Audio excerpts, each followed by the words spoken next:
আসসালামু আলাইকুম। তাহমিনা ফ্যামিলি ব্লগে সবাইকে স্বাগতম। চলে আসলাম নতুন আরেকটা ভিডিও নিয়ে। আপু ভাইয়েরা আজকে দুপুরে কী কী রান্না করলাম এটাই আজকে আপনাদের সাথে শেয়ার করব। তো ছোটো মাছ দিয়ে পাতাকপি আলু দিয়ে চচ্চড়ি করব।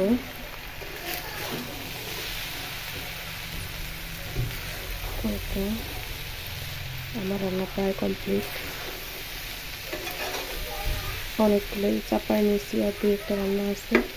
এটা হলে মাছ ভাজি করবো আর হচ্ছে ভাত রান্না করবো, তাই শেষ।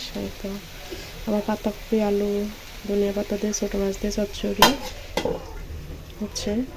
আর হচ্ছে তো ছোটো কাসকি মাছ, এই মাছ দিয়ে চচ্চড়ি করলাম। আর এই মাছগুলো মরিচ পেঁয়াজ কাঁচামরিচ দিয়ে ভাজি করে নেব।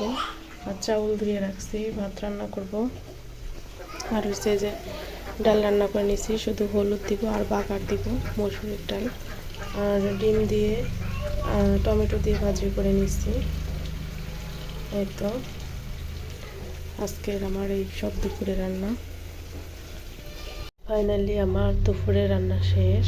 এখানে এই যে ছোটো মাছ ভাজি, এই যে ডিম দিয়ে টমেটোতে ভাজি, ছোটো মাছ দিয়ে পাতাকপি আলু দিয়ে চচ্চড়ি, মুসুরির ডাল টমেটো দিয়ে মুসুরির ডাল, আর এই যে ভাত রান্না বসাইছি।